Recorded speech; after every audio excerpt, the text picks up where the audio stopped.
Hello, ladies and gentlemen. Eddie Marcus once again. This is Wednesday evening. I've been trying to do some work on a deck, and it's been hot and humid all day. So I'm out here under this tree catching a breeze. Got my little doggy right here. Duchess.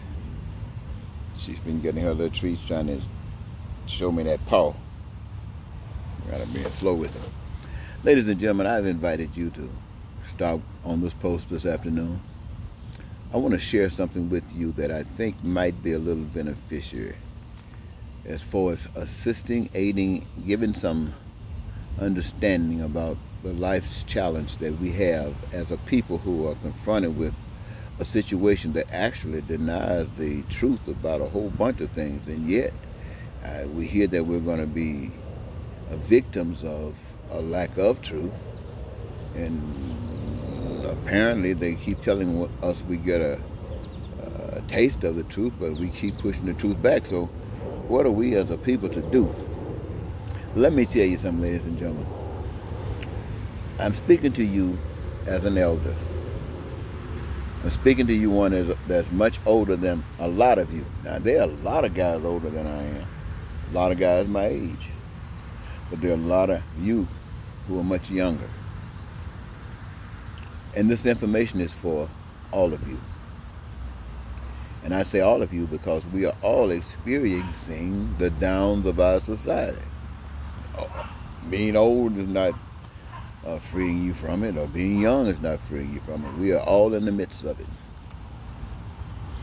As a young man, I was just like everybody else, fun and games. The college students, guys that just want to have fun. They just want to have fun. Anyway, around about the age of 28, I began to wake up. Waking up meaning going back to my teachings. I was the son. My mother was 13 years old she was pregnant with me at 13. So I got a young life inside of me, my young spirit inside of me. But I wasn't raised by my mother, nor was I raised by my mother's mother. I was raised by my mother's mother's mother. I was raised by old people who had some touching with slavery. But the truth of the matter is, they were elders. They had been through some stuff, they had seen some stuff, they knew some stuff. And I was put there in their midst, and I was brought up under the direction of those old people. Yes, they had the same old touching with slavery. They had everything that go through that a lot of other people had to go through. And they were there for me. It was all part of the design.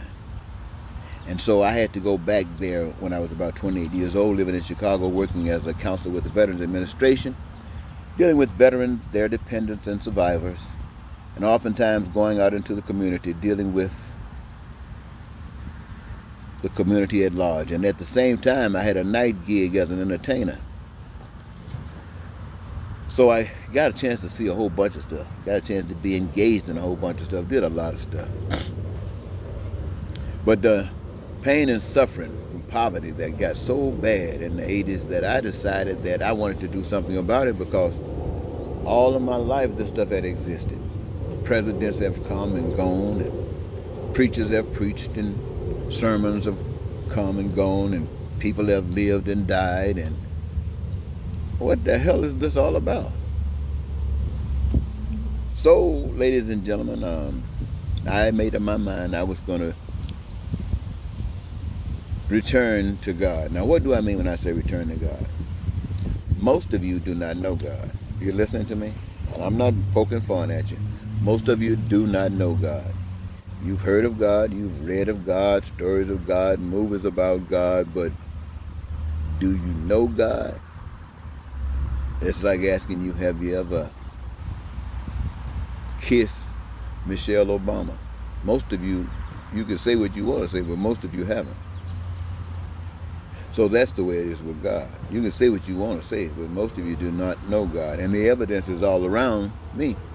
That is why I got into the business. to expose God. Now, when I say expose God, and I just said you don't know God, but I do. What makes me know God and you not know God? I ask you this, without me trying to tell you, I'm going to ask you, you've accepted the fact that Moses had an encounter with a spirit that connected him with God. You accept that, especially those of you in the church. I realize many of you don't believe it. That's neither here nor there. Well, if you accept that about Moses, accept it about me. Many of you believe that David was that old shepherd boy out there with all brothers and stuff. Everybody had a lot of stuff going on but David. But you believe the story that David was able to rise above all of that. If you can believe that about David, then you believe that about me. I don't know why God revealed himself to me, and I'm sorry for saying himself. I do not know why God revealed God to me, but God did. And it's because of that I can sit here and do all these things I've been doing for all of these years, 40 years out here trying to tell you that God is real, and you don't believe that stuff. Let me tell you how it works, ladies and gentlemen. I had gone through a marriage. By the time I was 28 years old, I was divorced. I went into the military when the hostages were hijacked and taken in Iran. Thought there was going to be a war, so I even though I had avoided the military up until that point, I threw myself into the military, so that if people got to die, maybe let me die in the place of somebody else. Well, there was no war, and I, in the military, under the presidency of Ronald Reagan, and Ronald Reagan was no friend of the minority. Ronald Reagan was no friend of people of color. Ronald Reagan was something else. Now, he wasn't, as far as I could tell, half as bad as Trump. But still, Ronald Reagan was so bad I refused to wear the uniform. I refused to take orders. I accepted an other than honorable separation from the military with pride, and got it on my wall in my heart, because I want to remind myself every day that because I know God, I couldn't follow Ronald Reagan, because I know God. Those two didn't go together. So I ended up coming out of the military, and I got back on the path of trying to, I guess the best way to say it is to say, convert the American society. And I was happy. I was happy about it, because I began to see all these problems that had been existing all my life. I began to see solutions to them. And as I could see the solutions, I actually started seeing what caused them, where they came from, where the problems came from. And the solutions is the thing that got me. I was so excited. I just thought the Republicans and Democrats just didn't know any better. I just thought they were out there pursuing some stuff, and for some strange reason they had been blindsided. So I came out there excited. I wanted the Democrats and the Republicans to know everything's going to be all right. Yeah, your dreams, your aspirations, they can all come true. It's not complicated at all. You don't even have to fight. Nobody heard me. But when they didn't hear me, I especially expect the church to hear me. God, loving God, heaven, greater than he that's in me, than he that's in the world. How could I? But I expected the church, and you know what? They act like, where did he come from? And so in my estimation, it was that the church, who are quite familiar with the Bible, quite familiar with the Word, quite familiar with preaching, quite familiar with the Sunday school studies and stuff like that, but had no relationship, no true relationship with God. Now, this is the way I saw it. Now, I know what I'm saying to you right now, you are saying, I must be crazy. You got all kind of relationship with God, probably stronger than mine. You might, I don't know. But I'm just saying how you responded to the situation that God had put me in. The evidence indicated that you did not know God, regardless of how much you said it. All right. But anyway, this mission was still exciting. I know I didn't want to be alone. This was going to be a mission. and I wanted a helpmate. And it just so happened I ran across a young lady in a church one Sunday, and she was delivering a message. She's a recent college graduate, I think, around about 22, 23 years old at that time. I was about 28, 29. And she was, when she had this book over her head, you see that? You see my hand over there? She had that book up there, like, and she was talking strong, bold, powerful. And I'm thinking, wow, wouldn't it be nice if I had a partner like that? We can go out here, you know, she and I together, working together, not just me, but now a couple, a married couple. And so we ended up greeting each other, meeting each other, dating, and after a couple of years got married. Now, I was at the time doing a lot of advocating on the radio programs like Love Ministry, Life of Victory Eternal, The Moment of Truth, Paradise on Earth Unlimited. You know, putting that message out there, But in the 90s, I remember my wife and I, we had one kid at that time, and people were going through housing crisis, and it was tearing me up because it didn't have to happen, it didn't need to happen, and I just wanted to do something about it. So I started running for office. I think I ran for president a couple of times, delivering that message. But in the 90s, I decided, since everything I had tried to do to get this message to you that you have been listening to the people, the churches, street corners, the broadcast, no one was really hearing me. I guess they didn't want to hear it. And my wife, she couldn't really help me because she didn't really believe as I. You know, her experience with God came from the Bible, the teaching, the preaching, and all that kind of stuff. And I'm not saying, maybe she got some other stuff too. Her testimony will tell you, I leave that to her. But as far as making this big change in the world, she just didn't see that. I remember one day I told her in the 90s, I said, look, we had this one kid. I said, let's just move him to the state capitol. Let's move up to the state capitol. A family, a husband, a wife, and a child, a family. And I'm going to force these people to listen to me. If they listen to me, they'll change their mind. But I got to get an audience. I got to let them know it's important enough. So we're going to stay on the state capitol. My wife laughed at me, thought I was kind of crazy. So that didn't happen. Now, what I was really supposed to do at that moment, ladies and gentlemen, I'm going to tell you absolute truth. I want you guys to listen to me because I learned a lot of stuff. And if you listen, perhaps some of you won't have to go through the same things that I had to go through. Now, when my wife decided that she couldn't go up there at that state capitol with me, I want you to know something about my wife. I have never, ever, my wife, this young lady I'm married to today, I have never, ever in my life met a woman as sweet, as honest, as innocent, as caring, as loving as this, my wife. Her name is Vera. She don't like to be put out front, but I just want you to know she's the sweetest female. Well, I can't put her above my mama. Just can't put her over there. But she's something else. Now, we've been together for 36 years. Now, this woman, because she did not see things as I see things, she submerged herself into the economy, into the society. She played a part with the society, just like most of you Americans do every day. And it is because of her indulgence, her commitment to serve the people through a different capacity, and it is what allowed us to be able to have shelter, or food on the table, or transportation, or to send the kids to school and clothe them. It is her participation in that, totally committed to that.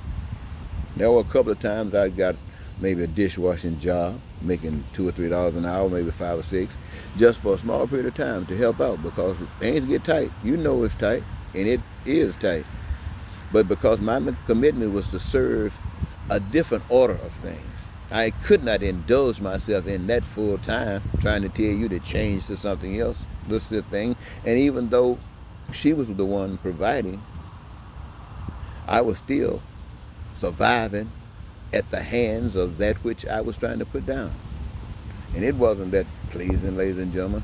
I'll tell you, it wasn't that pleasing. I was not trying to, ask my wife, I was not trying to hang on to any money. I'm not trying to create a bank account so I can say we got this, we got that, because I know we got is the thing that, well, it's why so many other people don't got.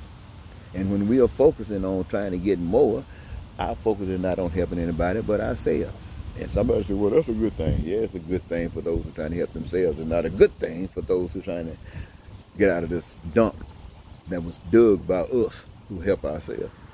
And so, well, as time passed, ladies and gentlemen, the years passed, the bills get higher, things get tighter, ain't nothing yielding, ain't nothing giving. Am I running for mayor? Am I running for governor? Am I running for United States senator? Am I running for president of the United States, telling you this God-given message about heaven on earth? Nobody listened. So after a while, my wife decided that, hey, why you wasting that time? You can just leave that alone if nobody's not listening. Well, see, the thing for me is that I can't, because you don't listen, I can't just say, okay, to hell with it. I'll be back with you.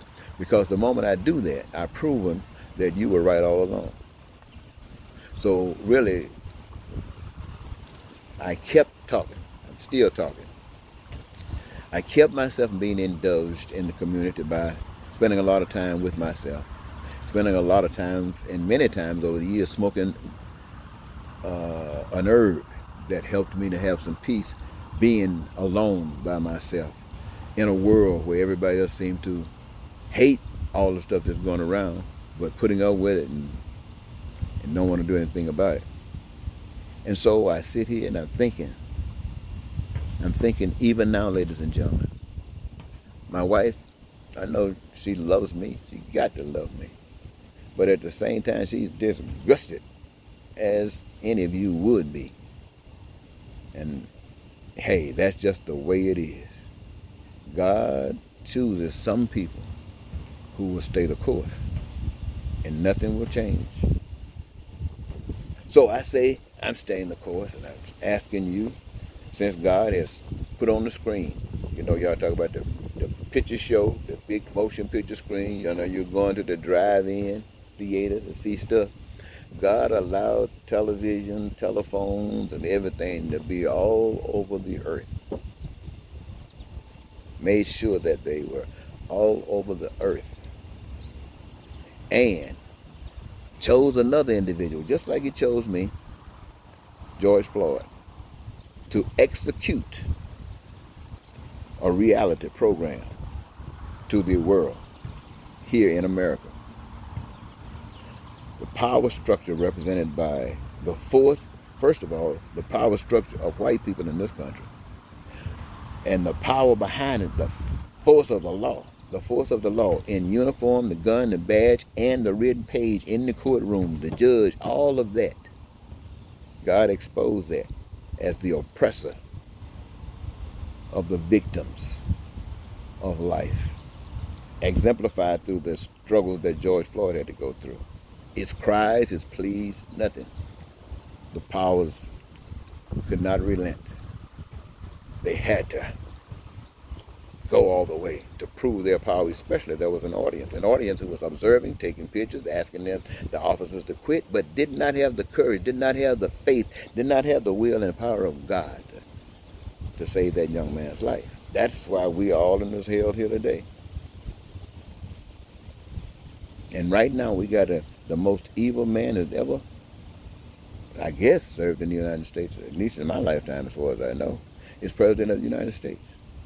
And everybody knows he's as evil as possible, as can be. But some love him. Some love him. Not all. I mean, even the Republicans, not all love him. They want to use him. But he has going to drain the swamp. You can see all of the people that he is associated with were all criminals. And so when he go into office and find people that will not back his back, lie for him. And as soon as he discovered that they won't lie for him, then he replaced them. He needs liars in office. So anybody that he has put in office, you can assume that they're liars and bigots, because he is not interested in anything else. So if he put judges in various courts around the country, you can assume that they're liars and bigots, because he doesn't want anything else.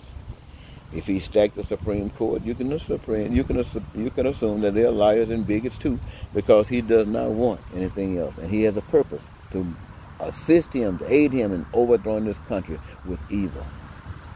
And ladies and gentlemen, he's doing his thing. A lot of people are pulling back, but that doesn't mean anything. And when you start talking about the Democratic Party, I must say, yes, the Democratic Party is a better offer than Donald Trump. But the Democratic Party has nothing to offer you, the people, more than they've offered you before, except a promise. What they're saying now, they've promised it all along. They say, well, we got the court. If you put all of us in to do our will, you know, House of Representatives, Democrats, Senate, Democrats, President, Democrats, we do our thing. And we can bring about some changes. They're not going to bring about the major changes. They'll bring about some changes that they can get through. And what will happen 4 years from now, the Republicans will get in there to go back and change all that stuff. So you're going back in circles and circles and circles. But that's the game you play when you're playing this world's game, this man's game. And so at this time, I come out here and I think about, I wanted to share you, ladies and gentlemen. The other day was the 4th of July. I was reminded that a year ago, 4th of July, I was coming out of the back and I was coming down some stairs and I was going to come out and do some barbecue. And I stepped on one step. I got about, the step's about 8 up. I think I got about that 6th step down off from the top, and that leg went straight through a step. Oh man, I could have broke it all kinds of ways. But for some strange reason, I was agile enough to save myself. That's because my house needs some professional care. And that's what I wanted to get, professional care. I don't want me sitting up here, what you call a jack leg mechanic, a jack leg carpenter, a tree, you know the story, what I'm trying to say. The pros are supposed to do this. That's what they were coming to the world for, to do.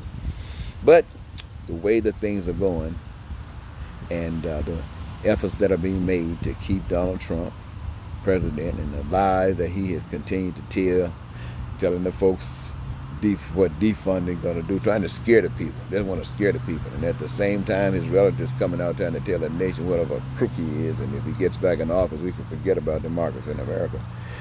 And people are still talking about, well, Joe Biden is going to beat him, Joe Biden is going to beat him. And I want to say this to people of color. Joe Biden beating Trump, how much does that really mean to you? 400 years of oppression. 400 years of oppression by the Joe Bidens and the Trumps. So what does this really mean to you? As I mentioned a moment ago, that great power, God, has made sure that that screen that was all over this world got a chance to see what was going on in the world. Got a chance to see what is going on in the world. And I don't know how the other parts of the world are going to deal with this, but we here in America, we got something that we can deal with this. We got a presidential election coming up, and we can fix this thing. See, what you're talking about when you're talking about the Democrats beating Trump, you're not talking about fixing the problems of 400 years of being maltreated. You're not talking about that. You're talking about some fins and dressings, and I'm not talking about that at all. God is not talking about that at all. But you, the people, what are you talking about? Oh, you're definitely not talking about the things that God is talking about. But God is talking about peace. God is talking about your needs, wants, and desires being met. God is talking about you having the food, clothing, and shelter for the rest of your natural life, education, unlimited and unrestricted, health care from the womb to the tomb, a job of your choosing to allow you to participate in the process of creating all of these things, these goods and services that rest in that reservoir that is open to each and every last one of you at your will. Golly, how much more heaven can you get than that? And no one is talking about it. So, you know, my wife, as I think about, you know, so what is life for me under these conditions? You know, once you get a certain age, you start having to take a lot of medication for this or that. So you got to go through that routine of that. You try to go back and treat yourself with certain natural remedies and try to detox your body and hope you can be healthy. Get up in the morning time and try to eat some decent food. Sometimes you might even want to throw an egg, a piece of bacon in there. Good old butter biscuit with a cup of coffee. But when you get this age here, they tell you to stay away from that stuff, high blood pressure and all that. Then at lunch, maybe you might feel like a luncheon, depending. Or at dinner, sometime before going to bed, you're going to get another meal. You might laugh and talk with a few people here and there. Might go to the store, do this, do that, come back and go to bed. And many people my age are not really engaging in sex. So you see that little routine, what is that? Now, it's okay if I can find life in the hopes and that maybe by delivering this type of message of freedom from God to you, a lost people, that you might pick up on it. That gives me a purpose. That gives me motivation for getting up in the morning time for living. And if you accept it, then, hey, buddy, we can change America and be to the rest of the world what the sun is, the glowing sun is to all of us. The sun gives us energy. And what we will give is a reflection of what happens when you allow God to sit on the throne of your heart, control your life and your emotions. Now, I know, ladies and gentlemen, when I say you don't know God, let me just throw this in there. Since you don't know God, you think you've been taught that God is no fun. God wants you to dress the way you hate to dress. That's not God, that's man. God don't want you to drink any wine. That's not God, that's man. God don't want you to look good. That's not God, that's man. A tree looks good, a flower looks good. What's wrong with you looking good? So don't play all that kind of stuff. Forget that. We're talking about living. I've talked to you a long time. You've given me your attention, and I want to thank you so very much for doing just that. But I want you to know, ladies and gentlemen, I have concluded that this is about my last time. If you reject God this time, then I figure it's time for me to leave this planet. Yes, it is time for me to leave this planet. I love you, but I declare, every time I see your pains, I feel them. That's my wife. If I think you're going to cry, I'm going to cry more tears than you. So there's a lot of that going on. And hey, I've had my fair share. And if you don't want to live in a better world than this, then I do. And since I can't encourage you, persuade or aid you in changing your mind and making this a better world, then I'm going to ask my Father just going to take me out of this one and give this mission to someone else. But however, we do have until November 3rd. That is the day of your judgment. Will you choose by voting to stay a part of this hell that we're in? And I call it that because that's what it is to me. I know you don't. Or will you sign on to God's plan and make this a better world? It's all on you. Your choice. Until next time, this is Eddie Marcus saying goodbye.